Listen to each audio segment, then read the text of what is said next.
올해 이제 2023년은 오늘이 마지막입니다. 이제 주일날이 31일이니까. 그래서 이제 오늘이 마지막인데 지난 1년도 이렇게 돌아보게 되면 많은 일들이 있었습니다. 많은 일들이 있었어요. 세계적으로도 여러 가지 일들이 많이 있어서 고생도 하고 또 의문도 갖고 또 해결점도 찾고 또 어떻게 해결됐는지 모르는 그냥 지나가던 그러한 일들도 많이 있었어요. 가정과 개인적으로도 어려운 일들부터 행복했던 그러한 일들까지 많은 일들이 있었습니다. 하지만 결국은 이런저런 일들이 많이 있었지만 시간은 지나갔고 2024년에 이제 새로운 해가 이제 내일부터 시작이 됩니다.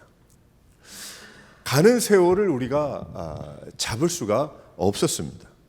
어떤 때는 그것이 허무하기도 하고 어떤 때는 그것이 후회가 되기도 한 적이 있지만은 또 어떤 때는 좋은 추억으로 스스로 행복하기도 했지만 시간은 그렇게 지나갔습니다. 시간은 지나갔어요.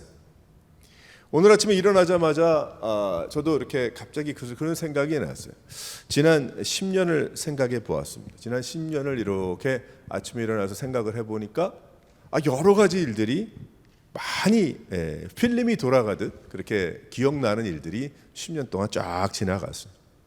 여러 가지 생각을 했습니다. 그런데 그러한 시간들을 뒤로 결국은 새로운 2024년이 이제 시작이 될 것입니다. 실은 돌아보면서 후회되는 일이 많이 있었어요. 그런데 시간을 돌이킬 수 없고 합력하여 선을 이루실 하나님이심을 그냥 믿고 의지하면서 또 하나님이 하시겠지라는 생각을 하게 됩니다. 하나님은 우리들에게 시간을 선물로 주셨어요. 우리의 삶의 시간은 선물입니다. 시간을 뛰어넘지 못하게 하시고 시간을 지키고 시간을 기다리며 살아가게 하셨어요. 근데 실은 그것은 축복이고 우리에게 선물입니다. 하나님의 기프트인 거예요. 나 한 사람의 인생의 작품이 시간 가운데 이루어지기 때문입니다. 그것이 하나님께서 우리를 이 세상을 지으시고 또 우리에게 인생이라는 것을 맡겨주신 하나님의 뜻입니다. 유명한 화가의 일생을 이렇게 돌아보게 되면 그의 그림에서 우리가 찾을 수가 있잖아요. 음악도 이제 작곡가가 유명한 사람이 있으면 그 사람의 음악에서 이제 찾을 수가 있기는 하겠으나 음악에서는 잘 찾기가 좀 어렵고 어려울 때는 슬픈 음악을 만들고 또 기쁠 때는 행복한 음악을 빠른 음악을 만들고 그게 아니기 때문에 그런데 화가들은 이야기가 좀 다르죠. 화가들 중에서도 여러 화가들이 있지만 유명한 화가들에 이렇게 보게 되면 종합해 보게 되면 그때 당시에는 한 그림 한 그림을 보면 잘 모르지만 그 사람의 처음부터 죽기 전까지의 그 그림을 쫙 이제 비교를 해보면은 스토리로 엮어지는 그러한 일들이 종종 있습니다. 그림에서 찾을 수가 있어요. 그림을 통해서 자신의 인생을 표현했기 때문이죠. 그 사람이 어떤 사람이었는지 그림을 쫙 펼쳐보면 그 한 인생의 작품이 나오는 것입니다. 우리가 잘 알고 있는 고흐라는 빈센트 고흐라는 그러한 사람의 작품이 유명한데 그 박물관에 가서 보고 혹은 인터넷에서 그걸 보게 되면 그래도 유명한 그림인가 보다. 그리고 저런 그림 하나 벽에 붙여놓으면 좋겠다. 그런 생각을 할 수가 있겠지만은 왜 유명한가?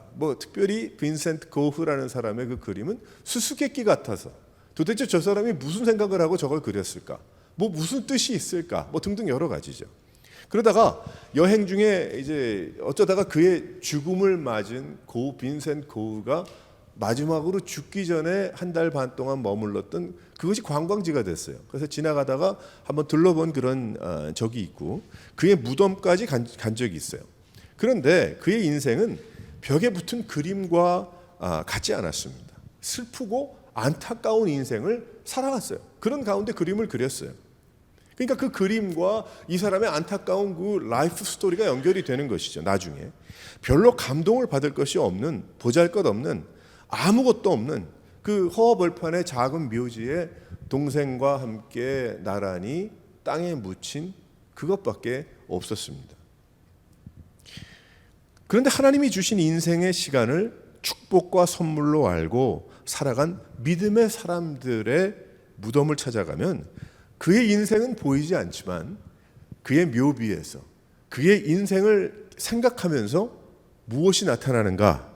믿음의 사람들의 무덤을 찾아가 보면 하나님의 영광이 보이고 하나님의 역사가 보이고 하나님의 살아계심이 보이는 거예요.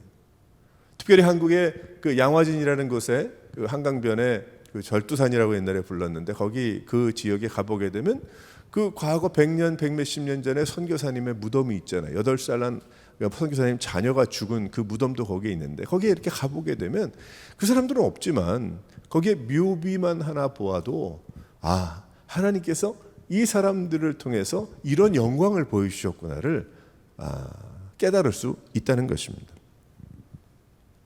우리는 어떻게 살아갈 것인가? 하나님께서 우리의 인생을 주셨고 뭐 60이든 100년이든 뭐 110년이든 하나님께서 그 하나의 작품을 만드시는 중인데 우리의 삶이 그런데 과연 우리는 어떠한 그림을 그려 나갈 것인가? 어떠한 작품이 나올 것인가? 우리 인생을 통해서. 그래서 우리는 이것을 생각하면서 깨달아야 되는 것은 가는 세월을 아껴야 된다는 거예요. 가는 세월을 아껴야 된다. 오늘 에베소서 5장 15절에서 17절의 말씀 보면 세월을 아끼라는 말씀의 뜻이 무엇인가? 과연 우리가 그것을 깨닫고 믿음으로 살아가는 가운데 우리가 그저 허무한 인생이 아니고 아무것도 남지 않는 그런 인생이 아니고 들춰보면 아무것도 없는 그런 인생이 아니라 그 인생을 논할 때 하나님의 영광이 드러나고 하나님의 뜻이 드러나고 하나님의 살아계심이 드러나는 그러한 인생을 살기 위해서 세월을 아껴야 되는데 그럼 왜 세월을 아껴야 되겠는가? 우리는 여기서 몇 가지를 깨달을 수가 있어요. 첫 번째로 한번 다 같이 읽어보도록 하겠습니다. 시작. 세월을 아끼라라는 그 뜻 안에는 이런 뜻이 있습니다. 은혜 받을 세월에 한계가 있다. 은혜 받을 세월에 한계가 있어요. 한계가 있다. 몸이 갑자기 아파서 앓다가 돌아간 그 죽은 그런 친구가 생각이 납니다. 그것을 보면서 나는 괜찮겠지라고 할 사람이 누가 있겠어요? 내 속에도 그런 병이 있을지 누가 알아? 라는 생각이 들 것입니다. 그래서 장례식에 가면 얻는 것이 많아요. 잘 살아야 되겠다. 그리고 정신 차리고 살아야 되겠다. 그리고 죽은 분이 주시는 마지막 깨달음이고 그 친구가 주는 선물이죠. 또 하나님이 주시는 깨달음이고 가는 세월 아껴서 무엇할까?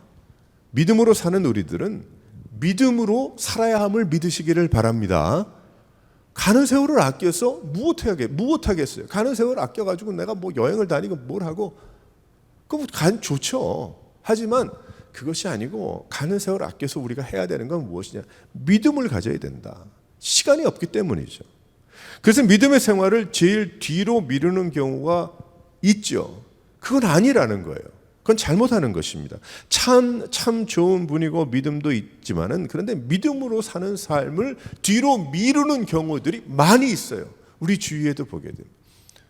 나이가 점점 드는데도 불구하고 계속해서 나중으로 미뤄두는 그런 경우들이 있어요. 거룩한 생활을 미루면 안 된다는 거예요. 더욱 믿음으로 성숙하고자 하는 열정이 살아나야 되는 거예요. 우리는 그런 면에 시간을 아껴야 되는 것입니다. 나중에 은혜 받는 것이 아니라 지금 은혜를 받는 것입니다.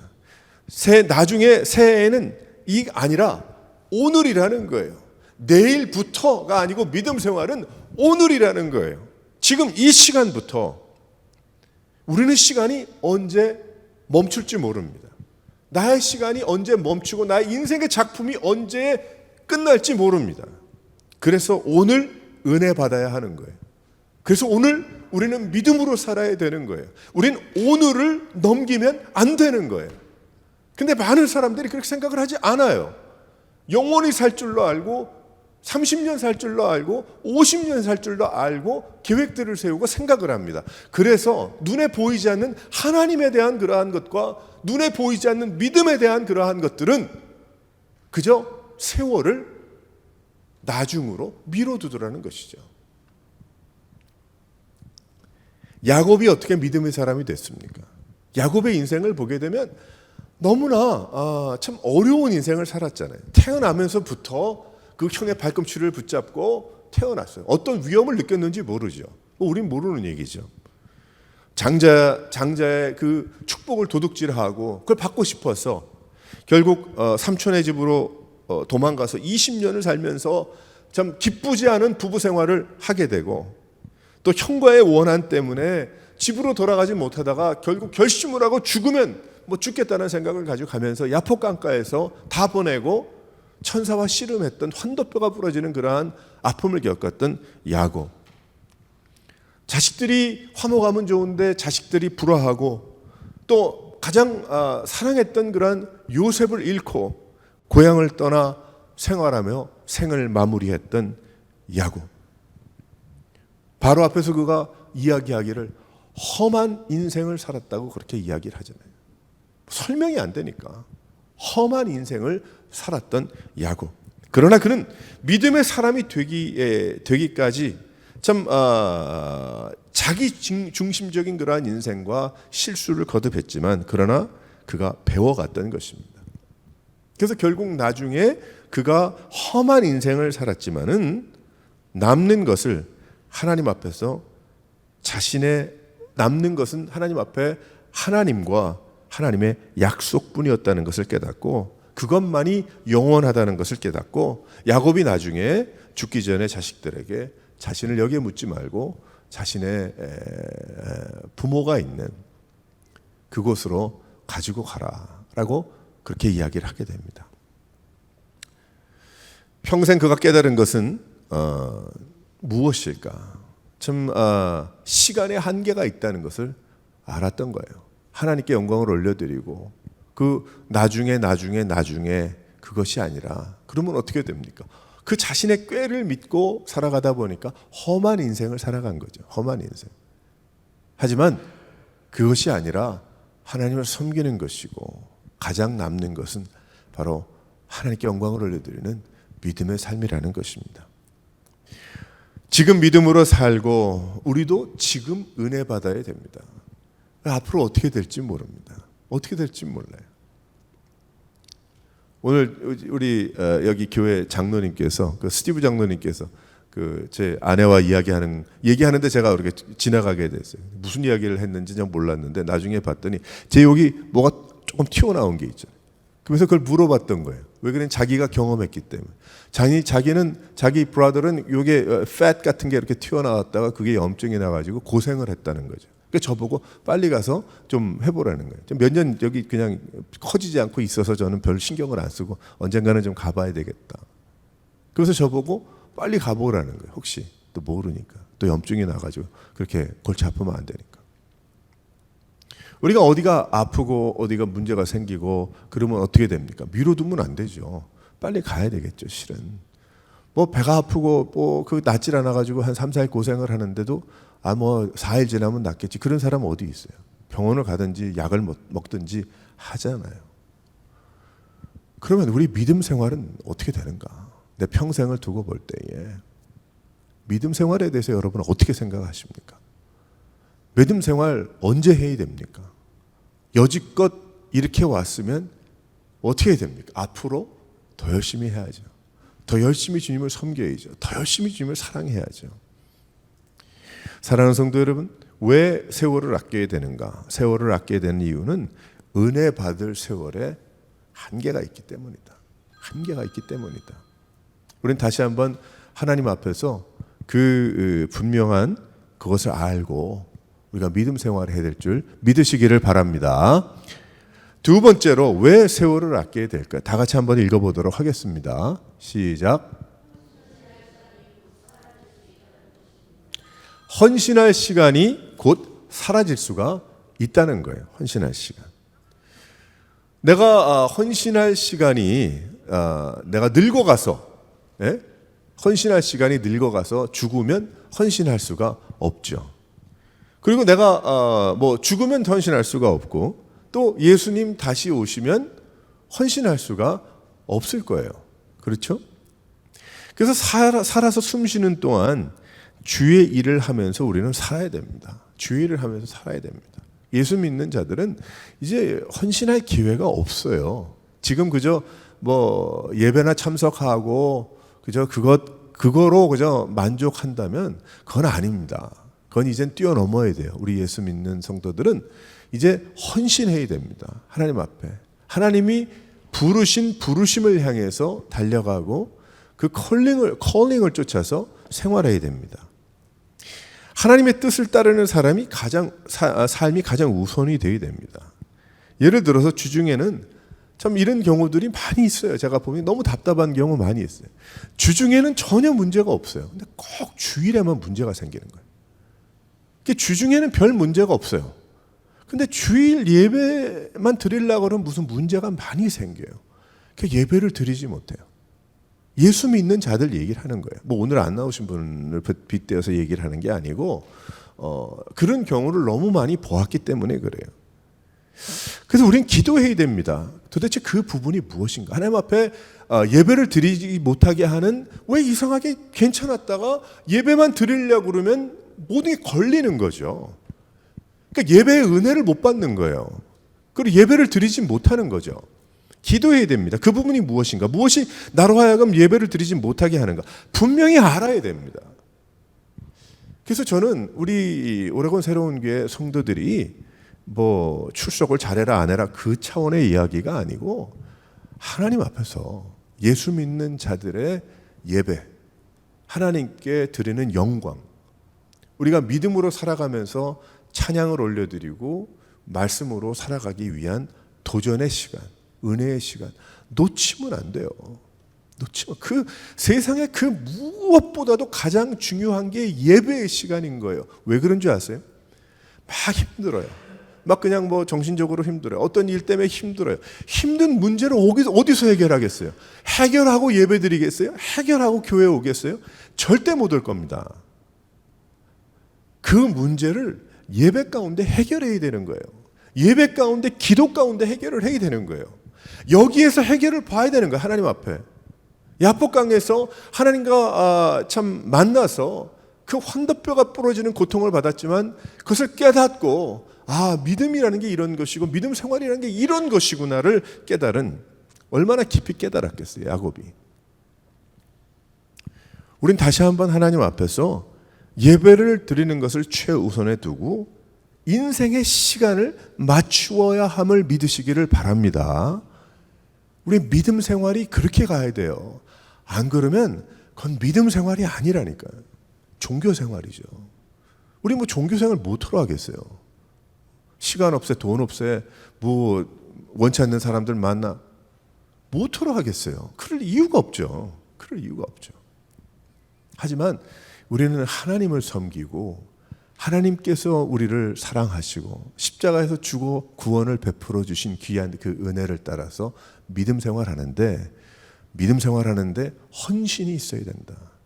헌신의 가장 그 첫발이 무엇인가? 예수 믿는 자들은 예배라는 거예요. 예배.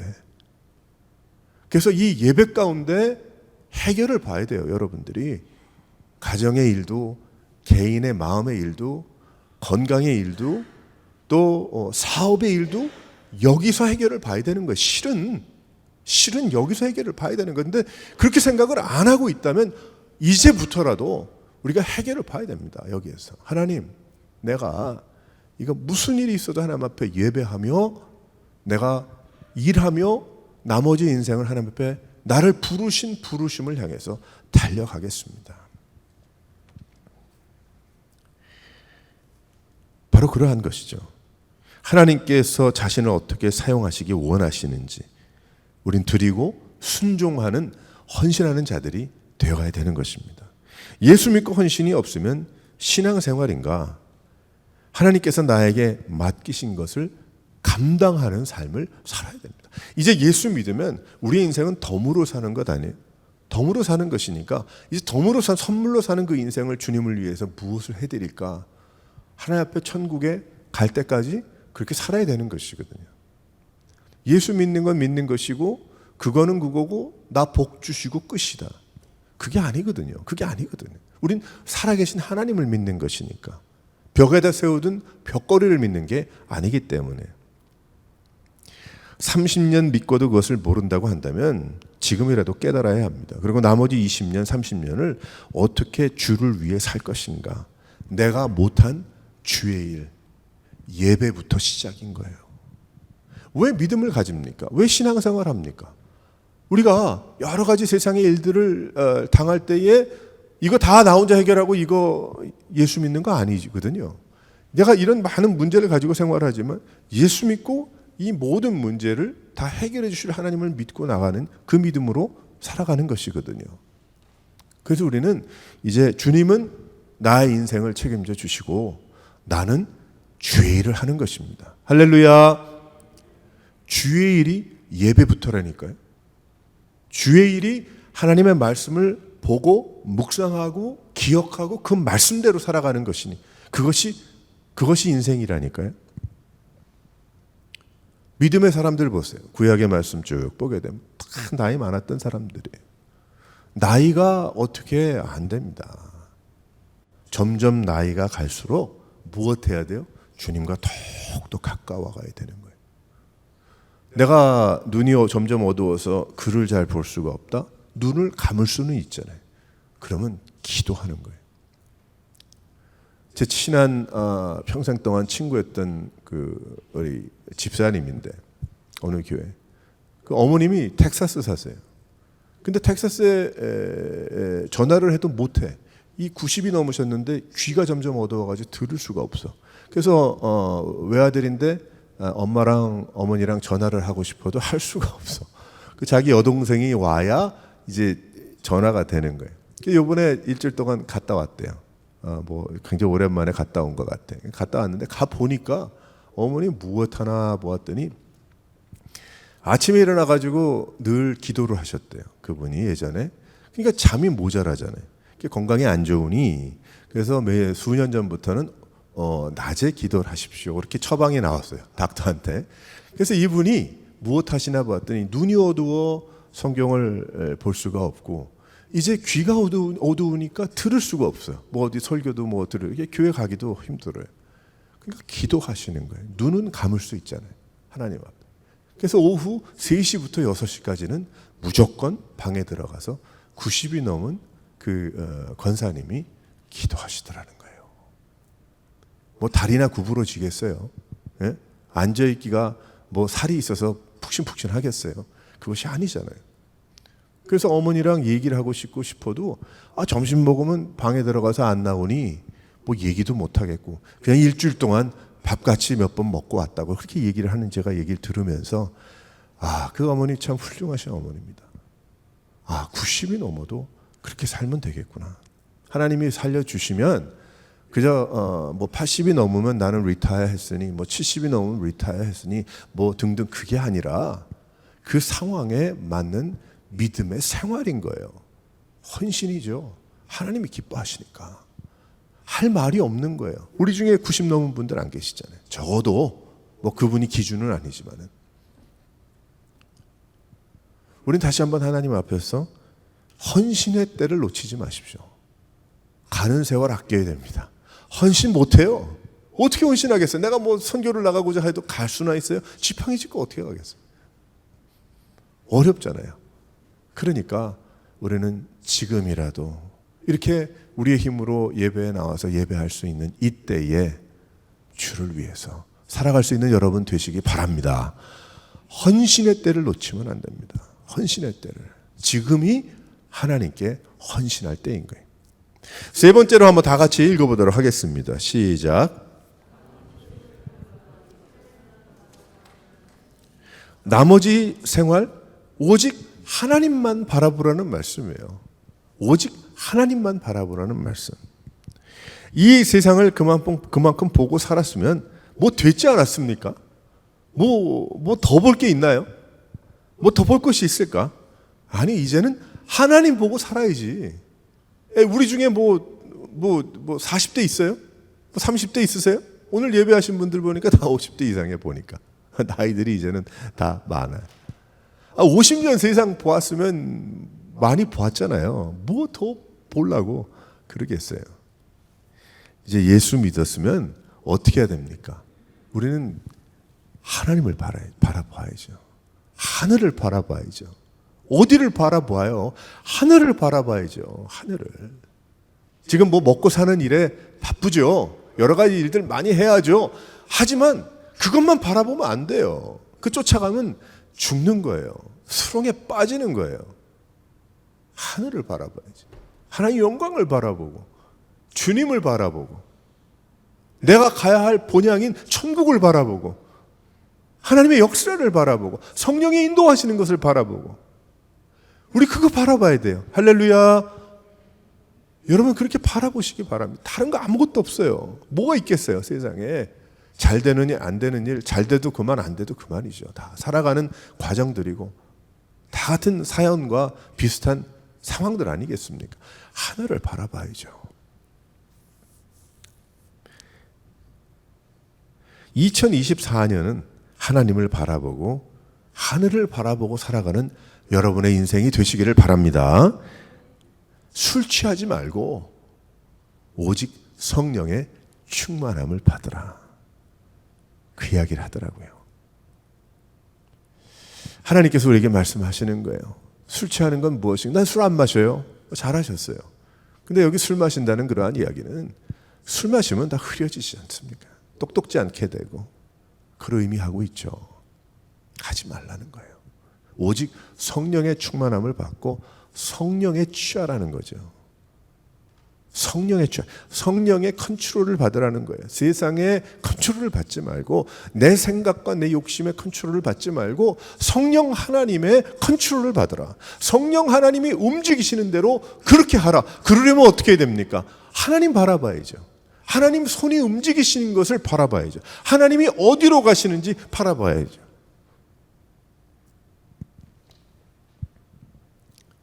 나머지 생활 오직 하나님만 바라보기 위해 세월을 아끼라는 거예요.